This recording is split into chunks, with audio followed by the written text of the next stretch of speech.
할렐루야. 새벽예배 나오신 여러분 환영하고 축복합니다. 함께 찬송가 301장 찬송하도록 하겠습니다. 찬송가 301장 지금까지 지내온 것 함께 찬송하도록 하겠습니다.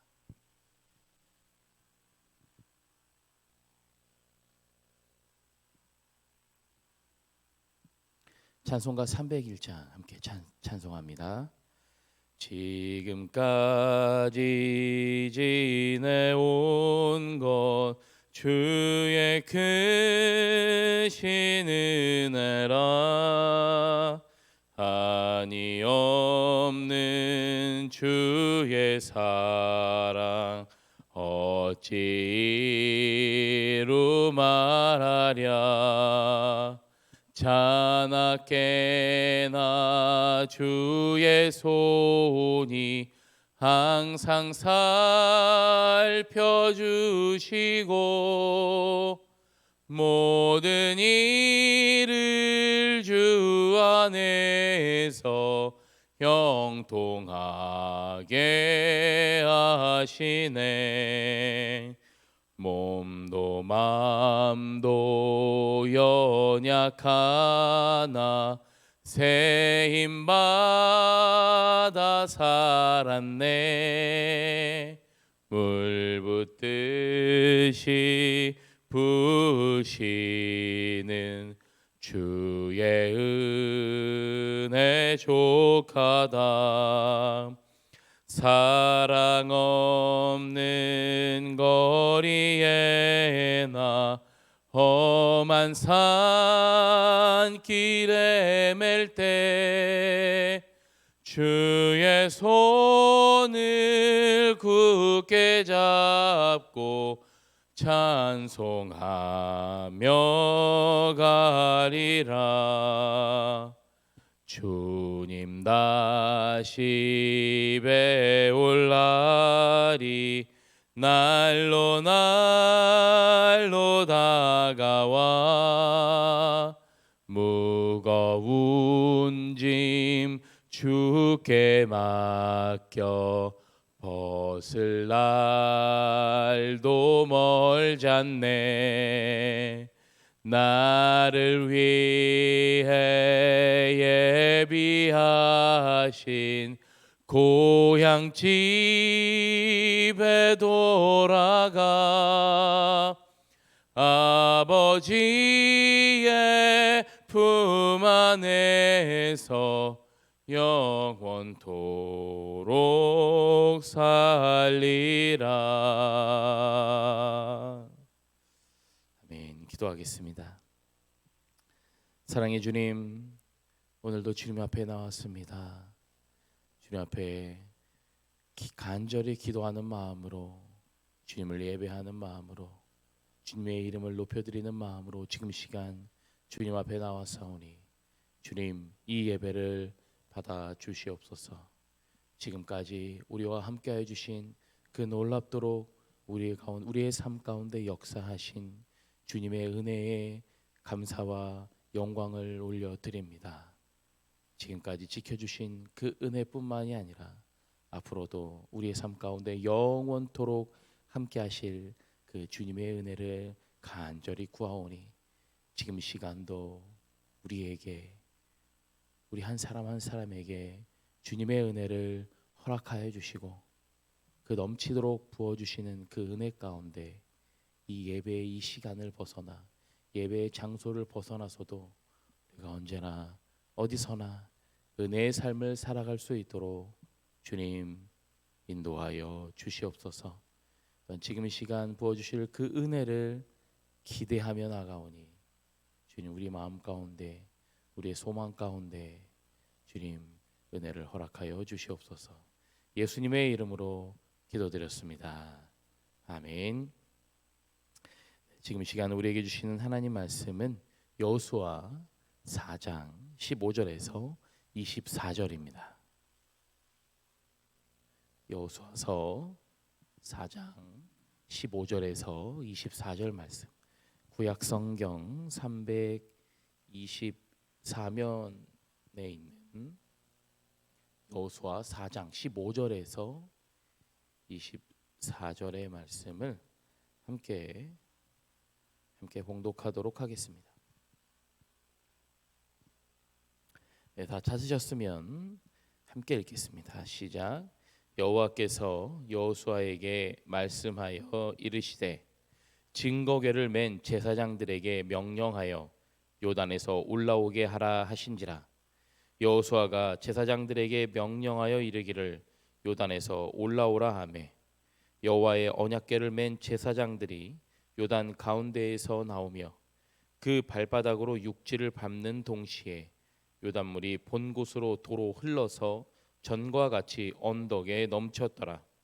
첫째 달 10일에 백성이 요단에서 올라와 여리고 동쪽 경계 길갈에 진침해 여호수아가 요단에서 가져온 그 12돌을 길갈에 세우고 이스라엘 자손에게 말하여 이르되 후일에 너희의 자손들이 그들의 아버지에게 묻기를 이 돌들은 무슨 뜻이니까 하거든 너희는 너희의 자손들에게 알게 하여 이르기를 이스라엘이 마른 땅을 밟고 이 요단을 건넜음이라. 너희 하나님 여호와께서 요단물을 너희 앞에서 마르게 하사 너희를 건너게 하신 것이 너희 하나님 여호와께서 우리 앞에 홍해를 말리시고 우리를 건너게 하심과 같았나니 이는 땅의 모든 백성에게 여호와의 손이 강하신 것을 알게 하며 너희가 너희의 하나님 여호와를 항상 경외하게 하려 하심이라. 아멘. 할렐루야. 오늘도 주님의 은혜가 함께 하시기를 간절히 소망합니다.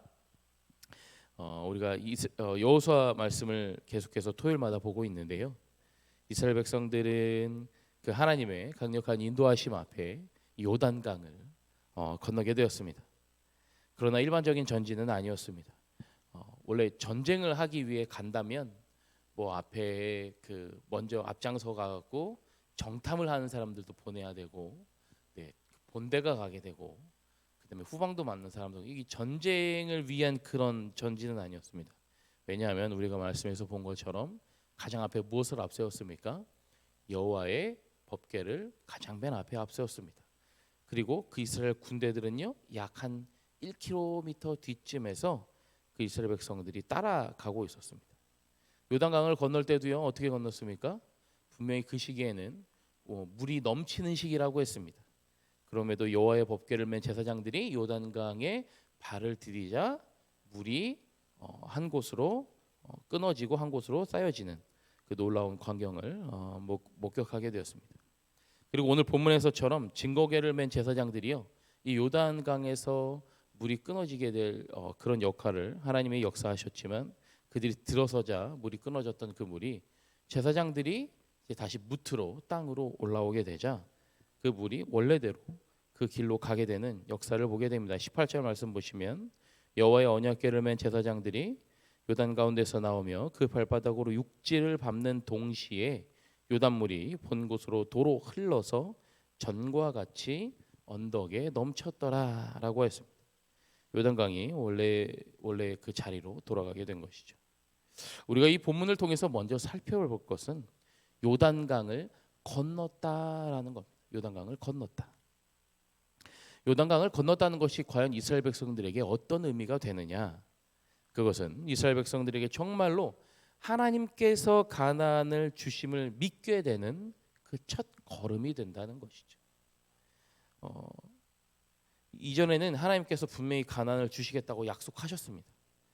근데요 이제 이스라엘 백성들이 민수기 13장에 보시면 가데스 바네아에서 이제 정탐꾼을 보냈고 돌아온 정탐꾼들이요 정말로 저기는 좋은 땅이다라고 말은 했지만 그 뒷말은 뭐냐면 그곳에 사는 족속들이 우리보다 강할 것이라고 보고했어요. 그러니까 그들이 겁을 먹게 된 것이죠. 저기가 좋은 땅은 분명한데 저곳에 사는 사람들을 과연 우리가 싸워서 이길 수 있을까 하는 의심이 들었다라는 거죠. 그래서 그들은 하나님의 약속을 믿지 못했고 그들의 잘못된 판단으로 하나님은 그들을 40년이라는 기간 동안 광야를 떠돌게 하신 것입니다. 그런데 40년이 지난 지금에도요 이스라엘 백성들은 가나안 땅을 우리에게 주시겠다라고 했던 것이 막 와닿지는 않았을 거예요. 왜요? 그들은 출애굽의 1세대가 아닙니다. 그들은 그렇게 많은 수많은 하나님의 역사를 경험했던 그 아버지 세대, 그 윗세대가 아니에요. 심지어 그 윗세대는요, 홍해도 건넜고요. 네? 그 애굽 병사들이 쫓아올 때 구름 기둥과 불 기둥으로 인도해 주시고 홍해를 건너고 반석을 치니 물이 나오고 정말 많은 것들을 경험했던 그 세대임에도 불구하고 하나님의 약속을 믿지 못했어요. 근데 지금의 이 요단강을 건너는 세대는 그 모든 것을 경험했던 출애굽의 1세대가 아니라는 겁니다. 그들의 앞선 세대보다요 많은 것을 경험하지 못했습니다. 물론 이스라엘 백성들이 이 광야에 40년을 지나면서 뭐 승승장구하기도 했고, 소문에는 또 때로는 어떤 소문에는 가나안 지역의 사람들이 정말 크고 장대하여 우리가 이길 수 없을 거라고 생각했을지도 모릅니다. 게다가 이스라엘 백성들은 40년 동안 떠돌기만 했잖아요. 어디 한 곳에 정착해서 힘을 기른 게 아니잖아요. 그런데 이스라엘 백성들은 그렇게 이스라엘 백성들은 그 마음 가운데 여전히 저것을 우리가 점령할 수 있을까? 정말 저것이 우리의 것이 될까? 라는 걱정 앞에요. 가장 첫 번째는 뭐가 가장 이들에게 문제냐면 요단강을 건너는 게 문제예요. 지금 요단강 동편에서요, 저 가나안 땅, 하나님이 약속하시겠다는 땅은 요 요단강을 건너야 하는 저 서쪽 편에 있는 땅입니다. 그런데 앞선 말씀에서도 봤지만 그 당시에는요, 그 요단강이 범람하던 시기예요. 물이 아주 많았던 시기입니다. 뭐 때로는 이 요단강이 뭐 물이 조금 얕은 데는 뭐 그냥 건널 수도 있다라고 그 당시 이제 많은 전승들을 보면 그런 얕은 곳도 있지만, 어떤 곳은요 배를 타고 건너지 않으면 절대로 사람이 건널 수 없을 만큼의 깊은 곳도 있는 곳이 요단강입니다. 그 말씀 가운데서 그곳은 홍수의 시기다라고 이야기할 정도로 물이 아주 많았던 시기예요. 그러니 하나님께서 저 가나안 땅을 우리에게 주시겠다라고 약속했던 그 약속을 믿으려면 가장 먼저 뭘 해야 돼요? 요단강을 건너가야 돼요. 그런데 그 수가 어디 뭐 대충 몇 명만 건너가는 그런 사람의 수가 아니잖아요. 그 앞선 사람들, 무장한 그 루벤 자손과 갓 자손과 므낫세 반 지파만 해도요, 앞장섰던 사람이 몇 명이라고 하면 13절에 보니까 무장한 4만 명 가량이다라고 나왔어요. 그 4만 명이나 되는 사람이 무장해서 가장 먼저 앞장서 나왔어요. 어디가? 루벤, 갓, 므낫세 반 지파가. 그러면 그 나머지 지파들은 더 얼마나 어마어마한 숫자의 사람들이 그 강을 건너야 합니까? 근데 대충 배로 건너면 그 건널 수 있을까요? 몇 날 며칠을 건넜어야 될 거예요. 그런데 그 요단강의 건너편을 땅을 주시겠다고 하나님의 약속은 어떻게 가장 먼저 이루어지는 겁니까? 바로 이 요단강을 마르게 하시고 건너게 하시는데 가장 첫 번째 하나님의 역사하심이 나타나게 된 것이죠. 바로 이 요단강을 건너는 것이 가장 큰 문제였는데 하나님은 그 일부터 역사해 주신 거예요. 근데 그 일이 단순히 우리 그들이 여태까지 보았던 그런 하나님의 역사하심이 아니라 그 전 세대, 그들의 아버지 세대, 그들의 그 윗세대가 경험했던 홍해를 건넌 것과 같은 그런 요단강을 건너게 하시는 놀라운 역사가 일어나게 된 것이죠. 바로 그들의 그 의심과 의구심이 한 번에 해결이 되는 겁니다. 그들의 그 전 세대가 홍해를 건널 때도 어떻겠습니까? 저기서 지금 애굽 병사들이 전차를 타고 열심히 쫓아오고 있었어요. 그것들을 보자 이스라엘 백성들은 어떻게 됐습니까? 혼비백산 됐습니다. 그리고 모세에게 쫓아갔어요. 우리를 지금 이 광야에서 이곳에서 우리를 죽게 한다고 말입니다. 근데 그때도 하나님은 놀랍게 역사하셨죠. 근데 지금도 이 이스라엘 백성들이 가나안 땅을 주시겠다고 하는 그 하나님의 그 약속하심 앞에 요단강을 건널 때도 하나님께서는 아주 강력하게 역사하셨다라는 겁니다. 그렇게 요단강에요 법궤가 들어가자 어떻게 됐죠? 물이 멈추어졌잖아요. 그리고 모든 사람들이 전부 건너게 됐고, 오늘 28절의 말씀처럼 이 법궤를 맨 제사장들이 그 물에서 그 요단강의 땅에서 나오게 되자 어떻게 됐습니까? 다시 원래대로 요단강이 흘러가게 되었다라고 합니다. 이러한 이 본문을 통해서 우리가 알 수 있는 것은 첫 번째는 바로 말씀, 하나님을 의지해야 된다라는 겁니다. 이스라엘 민족에게 가장 큰 상징이었던 이 법궤를 통해서 하나님은 기적을 행하셨다라는 거예요. 그럼 결국 이 법궤냐 아니요. 이것은 바로 그들에게는 어떤 의미가 있습니까? 법궤가 이것은 바로 우리 하나님이 우리에게 주신 말씀이다. 하나님의 말씀이 있는 곳에 하나님이 역사하십니다. 아주 기본적인 이야기지만 하나님이 계신 곳에 하나님이 역사하시는 줄로 믿습니다. 할렐루야. 우리 삶에 하나님이 동행하고 계신다고 우리가 늘 우리 입술로 고백해요. 기도를 그렇게 우리가 많이 합니다. 그런데 대부분의 많은 크리스천들이 그 고백이 그 삶으로 이어지는 게 참 많이 힘든 것 같습니다. 그러니 하나님께서 역사하시지 못하고 때로는 하나님이 정말 역사하셔도 우리가 그 하나님의 역사하심을 제대로 볼 수가 없는 거죠. 하나님의 역사하심이 우리 삶에 나타나려면 어떻게 됩니까? 하나님과 우리가 더 가까워져야 돼요. 그 우리가 인격적인 만남을 해야 된다라는 이야기를 많이 합니다. 하나님과 친밀해지려면요, 하나님과 더 가까워져야 되고 하나님을 가까워지려면 하나님을 알려면 어떻게 해야 돼요? 우리가 말씀을 봐야죠.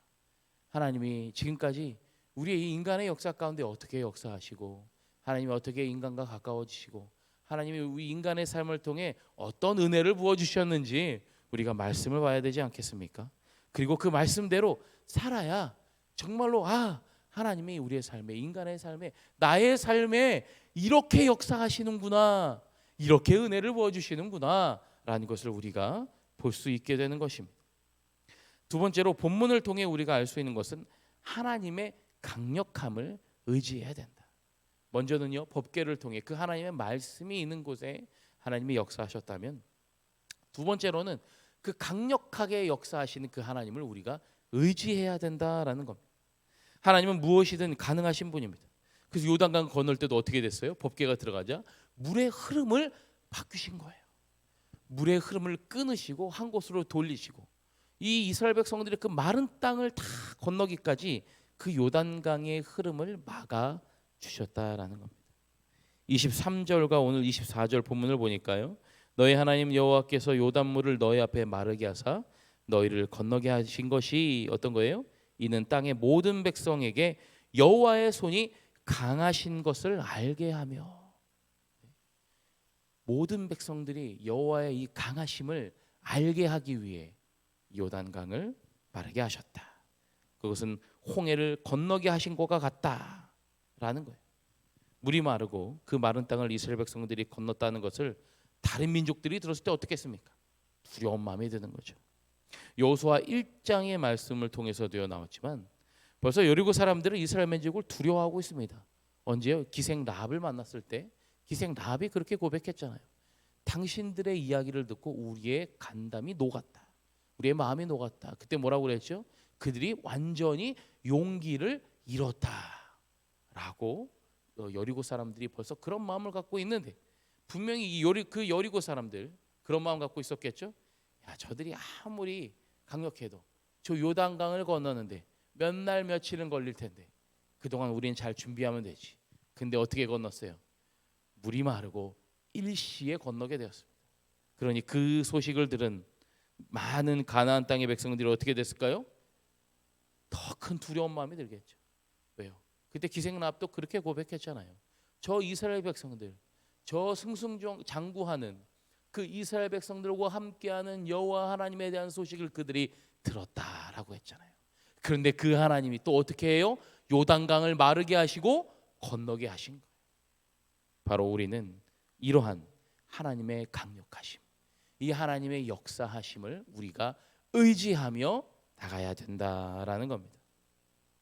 이 마른 요단강을 건넜다는 것은 바로 그 여리고 사람들과 가나안 땅에 사는 모든 사람들의 마음에 어떤 마음이 들어요? 더 큰 낙심이 드는 거예요. 왜요? 하나님과 함께하는 하나님의 역사하시는 백성들이 말도 안 되게 놀랍게 역사하는 그 일들을, 그들의 그 소식을 듣게 된 것이죠. 바로 이러한 하나님의 강력하게 역사하시는 역사가 여러분들의 삶에도 넘쳐나시기를 주님의 이름으로 축원합니다. 마지막으로 여러분들과 함께 나누고 싶은 것은 바로 뭐냐? 마지막으로 하나님의 증인으로서 증거된 삶을 살자라는 겁니다. 이스라엘 백성들이 요단강을 건너고 요단을 건널 때 각 부족별로요. 뭘 했죠? 여호수아가 명령하여서 각자 돌을 메고 오라고 그랬어요. 각 부족별로의 지파별로 돌을 하나씩 선택했습니다. 그리고 그 유숙할 곳에 두라고 했어요. 그리고 오늘 20절 말씀을 보니까요, 그곳을 가지고 와서 여리고 동쪽 진을 치고 있을 때 그 돌을 그 길갈에 그곳에 세우게 됩니다. 그리고 오늘 21절과 22절에 보니까요, 여호수아가 또 말하기를 너희 자손들이 이 돌들이 무엇이냐고 묻거든 이스라엘이 마른 땅을 밟고 요단을 건넜다는 의미다라고 전해라 라고 이야기했어요. 그들이 요단강을 건널 때도요, 그 여호수아가 또 그 백성들에게, 이스라엘 백성들에게 말하길 이 돌이 어떤 의미입니까? 라고 물었을 때도요, 그때도 동일하게 얘기했습니다. 요단강을 건넜다라는 의미다. 마른 땅을 건넜다. 그런데 오늘도 이 여리고 앞에 길갈에 진을 치고 있을 때 그 돌들을 그곳에 두지 않았고 그 돌들을 각 지파별로 메어왔던 그 돌들을 이 길갈에 가지고 와서 그곳에 세우고, 역시 이번에도 동일하게 말합니다. 이 돌들이 무슨 의미냐라고 후손들이 묻거든 요단강을 건넜다. 어떤 요단강을 건넌 것이냐? 그 범람하던 그 시기에 그 넘치는 그 요단강을 마른 땅으로 건넜다는 것. 그것은 우리의 아버지의 세대들도 홍해를 건널 때 그 마른 땅을 건넜다라는 것.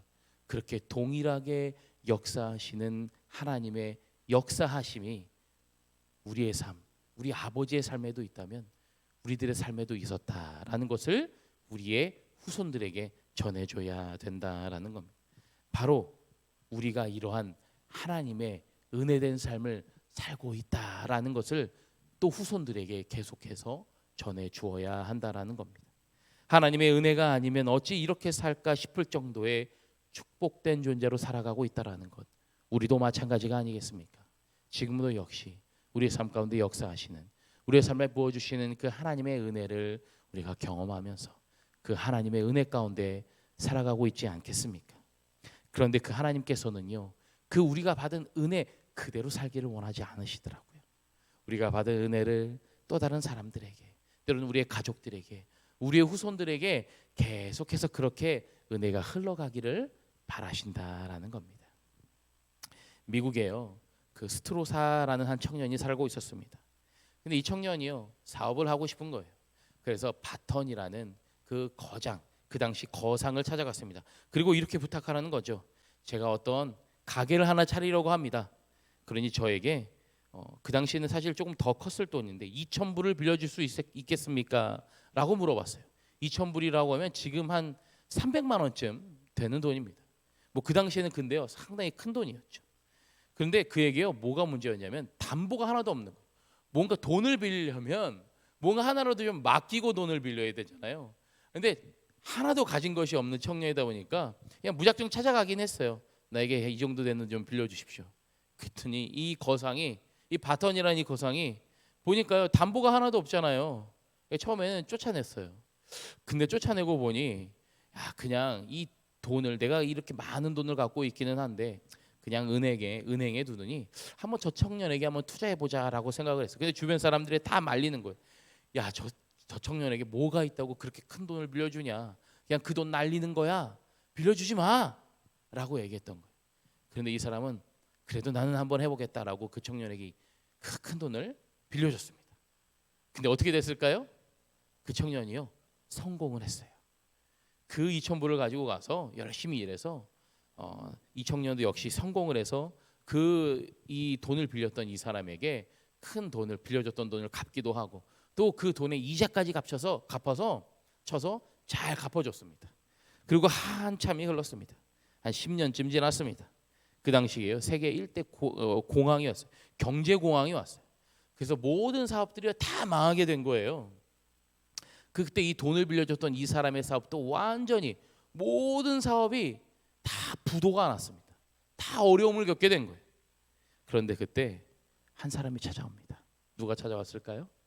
그때 10년 전에 돈을 빌려줬던 그 청년. 그 청년이 와서 뭐라고 하냐면, 지금 당신이 어려움을 처하고 있는데 내가 그 어려움을 좀 도와주고 싶습니다 라고 하면서 그 부도났던 그 모든 경제적인 상황을 다 갚아주려고 하는 거예요. 그러니까 이 사람이 물으면, 아니 그때 당신은 벌써 원금에 이자까지 쳐서 다 갚았는데 또 뭐가 남았냐 라고 했더니 그 청년, 그 돈을 빌렸었던 그 청년이 뭐라고 그러냐면, 아닙니다. 빌렸던 돈은 모두 갚았지만 아직 도와주신 은덕, 당신이 도와주신 그 은혜가 남아 있습니다 라고 고백하는 거예요. 그래서 그 당신이 지금 겪고 있는 이 불운에 얼마라도 내가 도울 수 있다면 그것이 나의 의무입니다 라고 하고, 그가 겪고 있던 모든 그 부도의 상황들을 그 청년이요, 그때 그 청년이 다 갚아주고 그 두 사람이 다시 그 사람이 다시 재기하고 일어설 수 있는 기초가 되었다라는 겁니다. 여러분, 은혜는요 바로 이런 겁니다. 그냥 내가 그 하나님이 주시는 은혜 받아서 그 자리에 이게 은혜구나라고 거기서 그치는 것이 아니고요, 내가 받은 은혜를 또 다른 사람에게 또 나눠주는 거예요. 근데 그 은혜는요 내가 받은 대로 그대로 나눠주는 게 아닙니다. 때로는 내가 받은 그 은혜를 더 넘치도록 또 다른 사람에게 그 은혜를 나눠줄 때, 내가 만약에 하나님께 1을 받았다고 한다면 그 1을 그대로 또 다른 한 사람에게 나눠주는 것이 아니라 그 1이란 은혜를 여러 사람에게 또 나눠줄 수 있는 것이 바로 은혜라는 거죠. 그 은혜를 우리는 이렇게 증인으로서 증거된 삶을 살 때 이 은혜가 또 흘러가고 또 흘러가고 또 흘러가는 것이죠. 그 은혜에 증거된 삶을 살아가는 것이 바로 우리 예수 그리스도를 믿는, 그 십자가의 보혈을 믿는 자들의 삶일 줄로 믿습니다. 오늘도 우리가 오늘의 이 말씀들을 기억하면서, 왜 오늘 이 동일한 말씀이 두 번이나 나왔겠습니까? 이 돌이 무슨 뜻이냐라고 후손들이 묻거든 홍해를 건넜던 것처럼 이 요단강을 건넜다라는 의미로 이 돌이 그것을 기념하고 있다라고 전했던 것, 이 이야기가 앞에도 나왔고 오늘의 이 본문에도 나왔던 것은 너무나 이 후손들에게 이것들을 전해주는 것이, 하나님의 역사하심을, 하나님이 우리에게 허락하신 그 은혜를 전하는 것이, 후손들에게 전해주는 것이 얼마나 중요했는지를 오늘 본문을 통해서 우리가 보았던 것처럼, 여러분들이 받으신 은혜, 여러분들에게 역사하셨던 그 하나님의 역사하심을 여러분들의 후손들에게, 우리의 또 다른 이 등마루의 가족들에게 전할 수 있는 여러분 되시기를 주님의 이름으로 간절히 축원합니다. 기도하겠습니다. 하나님 감사합니다. 오늘도 주님의 은혜를 간절히 구하는 마음으로 지금 이 시간 나왔습니다. 오늘의 말씀의 본문을 어떻게 우리들이 받았는지 모르나 우리 각자가 받은 그 은혜는 분명히 있을 줄로 믿습니다. 그 각자가 받은 은혜, 오늘의 이 예배뿐만이 아니라 우리의 모든 삶 속에서 부어주시는 그 하나님의 은혜를 기억하면서, 그냥 내가 그 은혜 받았다고 그것을 기억하고 기념하며 끝나는 것이 아니라 우리가 받은 그 은혜를 우리의 후손들에게, 우리의 자녀들에게, 때로는 우리의 등마루의 가족들에게, 때로는 우리의 주변에 있는 우리의 이웃들과 우리의 친구들과 여전히 하나님을 알지 못하는 우리의 많은 주변 사람들에게 그 은혜가 나를 통해, 우리를 통해 흘러가게 하여 주시옵소서. 그 은혜가 흘러가 우리의 증거된 삶을 통하여 그들이 예수께로 돌아오고, 그들이 하나님께로 돌아오고, 그들의 믿음 안에 들어오고, 그들이 복음 안에 들어오는 놀라운 은혜의 삶이 되도록 주님 역사하여 주시옵소서. 예수님의 이름으로 간절히 기도드렸습니다. 아멘. 하늘에 계신 우리 아버지여, 이름이 거룩히 여김을 받으시오며 나라가 임하시오며 뜻이 하늘에서 이루어진 것 같이 땅에서도 이루어지이다. 오늘 우리에게 일용할 양식을 주시옵고, 우리가 우리에게 죄 지은 자를 사하여 준 것 같이 우리 죄를 사하여 주시옵고, 우리를 시험에 들게 하지 마시옵고 다만 악에서 구하시옵소서. 나라와 권세와 영광이 아버지께 영원히 있사옵나이다. 아멘. 네, 오늘 말씀을 생각하시면서 두 가지 기도 제목 함께 기도하도록 하겠습니다. 첫 번째로는 하나님의 말씀을 의지하며 하나님의 강력한 역사하심이 나의 삶에도 나타나게 하여 주시옵소서. 두 번째로는 내가 받은 그 은혜를 나를 통하여 더 흘러가도록, 넘치도록 흘러가는 은혜가 있게 하여 주시옵소서라는 이 두 가지 기도 제목을 놓고 함께 기도하며, 또 여러분들이 가지신 그 기도 제목을 기도하시고 여러분들의 삶으로 돌아가시길 바랍니다. 함께 기도합니다. 사랑의 아버지 하나님,